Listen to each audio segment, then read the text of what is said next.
Muito bem, estamos aqui para mais uma aula da nossa Escola Bíblica Dominical com a revista da Conimateb, Jesus Cristo, ou Cristo para Todos. E nesse trimestre nós iremos estudar Jesus Cristo, o Rei dos Judeus, de acordo com o Evangelho segundo Mateus. As 13 lições que iremos cobrir serão as seguintes. Lição número 1. Abordaremos a apresentação do Messias aos judeus. Lição 2. Falaremos do arrependimento ao reino, a mensagem de João e o ministério de Jesus. Na lição 3, falaremos do Sermão do Monte, o código de ética de Jesus. Lição 4, instruções aos discípulos, oração, confiança e edificação. Lição 5, abordaremos o poder de Deus, milagres que manifestam o reino de Deus. Na lição 6, abordaremos Jesus e o legalismo farisaico, o espírito da graça confrontando a letra da lei. Lição 7, os mistérios do reino dos céus, os ensinamentos de Jesus nas suas parábolas. Lição 8, abordaremos a palavra Deus e o coração humano, o conflito entre o mandamento e tradição. Lição 9, a admoestação de Jesus à igreja. Lição 10, o convite ao reino de Deus, sabedoria, responsabilidade, esperança eterna. Lição 11, um chamado à verdadeira espiritualidade. Na lição 12, a vinda de Cristo, vigilância, preparação e esperança na promessa do reino eterno. Lição 13, abordaremos a vitória de Cristo, o amor, a ressurreição e missão. Vamos então à primeira lição desse trimestre, lição 1, falaremos da apresentação do Messias aos judeus. O texto áureo se encontra em Mateus, capítulo 2, verso 6, onde lemos: Mas tu, Belém, da terra de Judá, de forma alguma és a menor entre as principais cidades de Judá, pois de ti virá o líder, que como pastor conduzirá Israel, meu povo. Mateus, capítulo 2, verso 6. Verdade central. Os planos de Deus se concretizam quando agimos em obediência à sua palavra e deixamos nossas razões segundo o plano. Vamos aqui à leitura bíblica em classe. Mateus, capítulo 1, verso 18 ao 23. Ora, o nascimento de Jesus foi assim. Estando Maria, sua mãe, prometida em casamento a José, mas antes de se unirem, achou-se grávida pelo Espírito Santo. Por ser José, seu marido, um homem justo, e não querendo expô-la à desonra pública, pretendia anular o casamento secretamente. Mas, depois de ter pensado nisso, apareceu-lhe um anjo do Senhor em sonho e disse: José, filho de Davi, não temas receber Maria como sua esposa, pois o que nela foi gerado procede do Espírito Santo. Ela dará à luz a um filho, e você deverá dar-lhe o nome de Jesus, porque ele salvará o seu povo dos seus pecados. Tudo isso aconteceu para que se cumprisse o que o Senhor dissera pelo profeta: Eis que a virgem ficará grávida e dará à luz a um filho, e lhe chamará Emanuel, que significa Deus conosco. Muito bem, vamos à introdução da nossa lição. O evangelista Mateus apresentou nas suas narrativas os fundamentos que demonstram à comunidade judaica a natureza do Senhor, o Messias, anunciado pelos profetas, cujo cumprimento é evidenciado por esse discípulo, que pormenorizadamente realizou suas exposições sobre o rei dos judeus. Mateus nos apresenta Jesus como rei. Vamos à apresentação do Messias. Jesus teve sua atividade exposta por Mateus, que teve o cuidado de demonstrá-lo como filho do carpinteiro, e esse filho do carpinteiro era o rei dos judeus, evidenciando que nas suas abordagens se preocupou em fazer a ligação genealógica partindo de Abraão até o Cristo, enfatizando assim a fidelidade de Deus no cumprimento de suas promessas, que passam pela exposição de sua origem humana, onde figuram homens violentos e mulheres indignas, em demonstração da abrangência da graça de Deus. Jesus, o Messias prometido. Mateus está apresentando Jesus como um Messias, predito pelos profetas. Uma das características pontuais do evangelista é o cuidado que sempre tem em vincular as ações de Jesus às predições proféticas. Ela dará à luz um filho, e você deverá dar-lhe o nome de Jesus, porque ele salvará o seu povo dos seus pecados. Mateus capítulo 1, verso 21. Os textos seguintes apontam a causa dos acontecimentos. Mateus 1, 22 a 23, Mateus 2, 15, 17 a 18, da forma como Jesus é o cumprimento das profecias do Antigo Testamento. Quem está vinculado a ele alcançará as promessas direcionadas aos fiéis. Jesus, o rei dos judeus. Essa era a expectativa dos magos, encontrar o rei que havia nascido, Mateus 2, verso 2. Em reconhecimento da realeza que estava diante deles, abriram seus tesouros e deram presentes, ouro, incenso e mirra.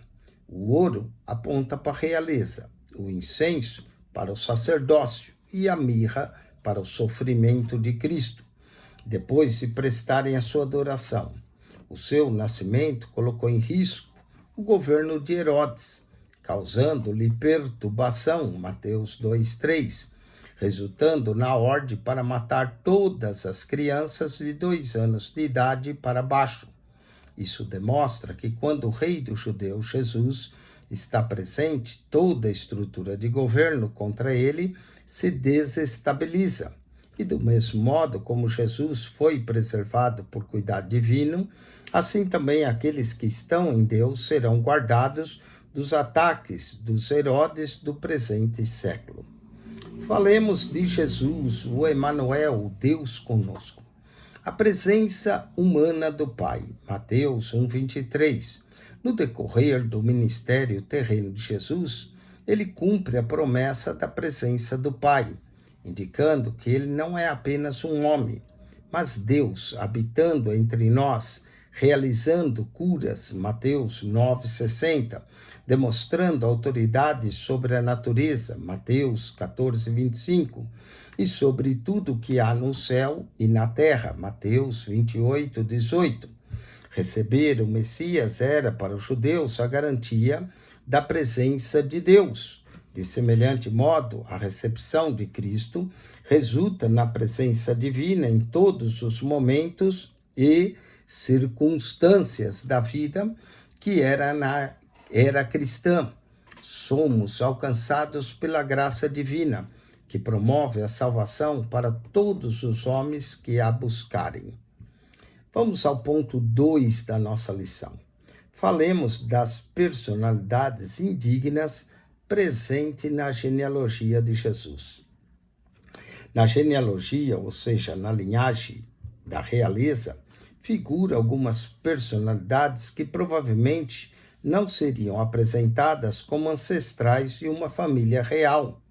O que acontece na exposição de Mateus é um improvável quanto ao assunto, que é mostrar as ramificações da árvore genealógica do Messias. Para tanto, ele apresentou grupos cujas obras foram reprovadas, as mulheres indignas, homens de natureza sanguinária, e ainda assim fizeram parte do projeto de Deus. Vamos falar dessas mulheres indignas. Para apresentar a origem do Messias, o evangelista começa em Abraão e finaliza em Jesus. Observe que nessa apresentação aparecem 4 mulheres. Tamar, Mateus 1:3, a nora de Judá, que o enganou para engravidar, gerando filhos do próprio sogro.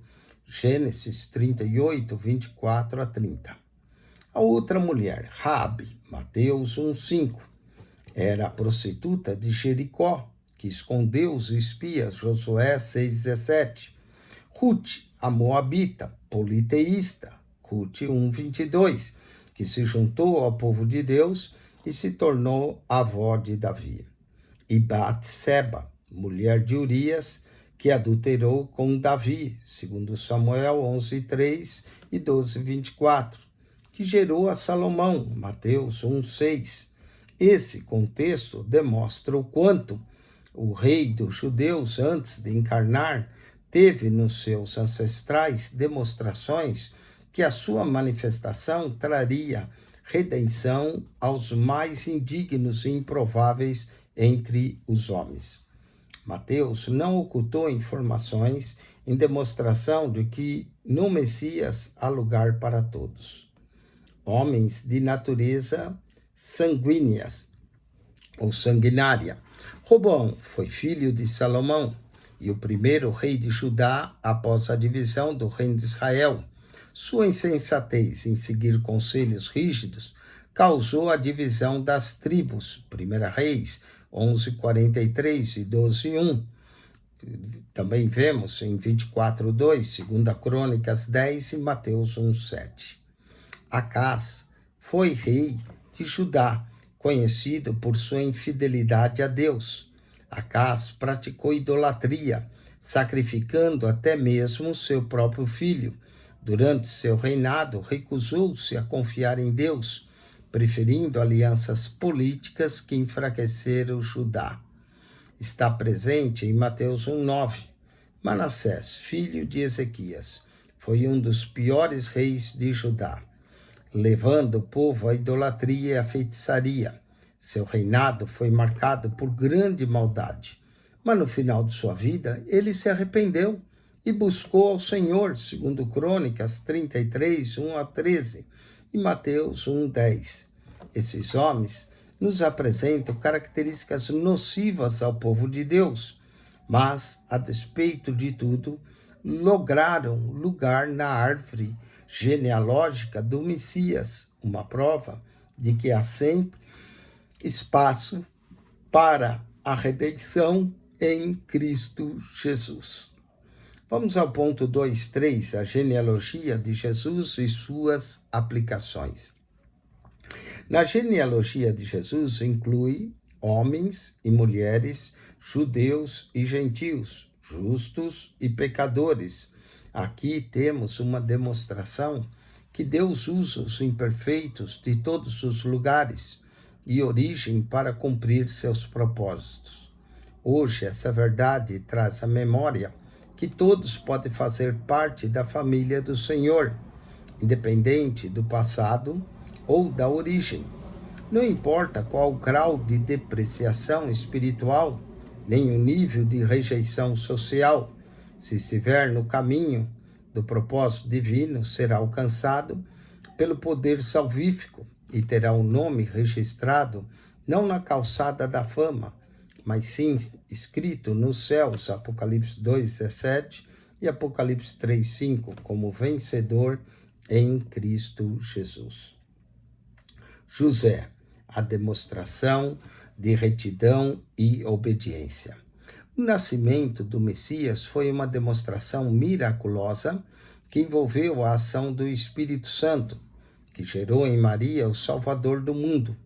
Entretanto, muitos dilemas surgiram na vida de um homem que, embora noivo, com responsabilidade de casado, se achou na condição de sugerir o divórcio sob suspeita de traição da mulher. Estaria respaldado juridicamente para expô-la na condição de homem, cuja mulher estava grávida mesmo antes da consolidação do coito marital.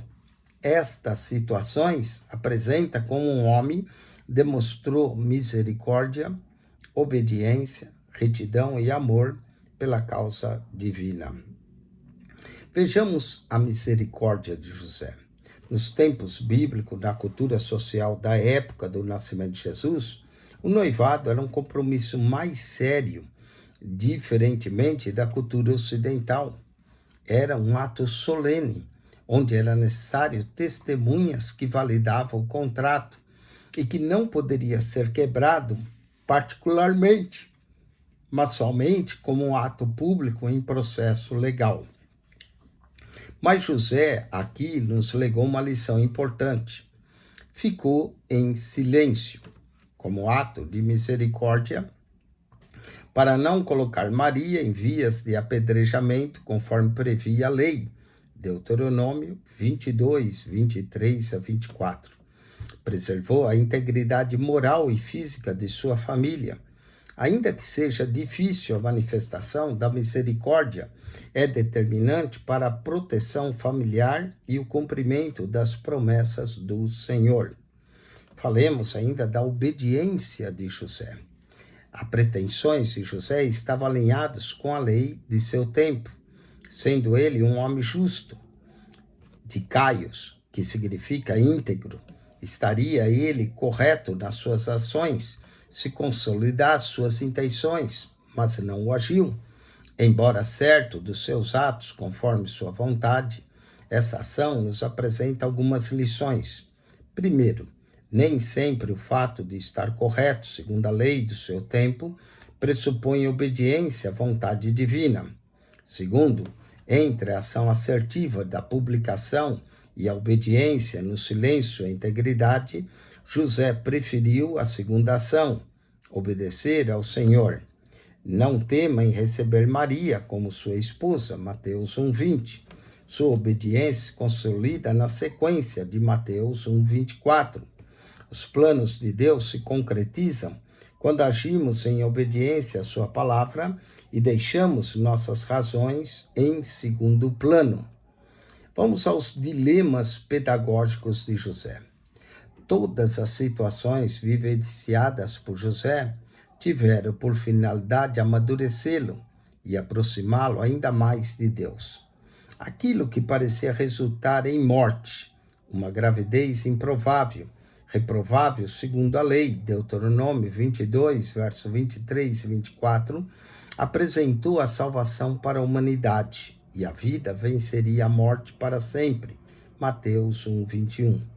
O que se apresenta como possibilidade de reputação maculada de uma mulher é transformada num privilégio de amamentar aquele que seria o pão da vida e carregar nos braços aquele em cujas mãos estão os céus e a terra, tornando-a bendita entre as mulheres. Lucas, capítulo 1, verso 42.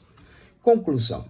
Considerando as exposições apresentadas nesse conteúdo, é conclusível afirmar que todos os planos de Deus à humanidade são consolidados em Jesus, cujo nascimento abalou as estruturas emocionais de um homem. Sua atuação pública ruiu os fundamentos social, cultural e religioso dos seus dias. Sua morte desarticulou as propostas do inferno quando venceu, e sua ressurreição determinou a proposta de vida eterna para todos aqueles que nele creem. Vamos ao questionário dessa lição. Como Mateus está apresentando Jesus predito pelos profetas?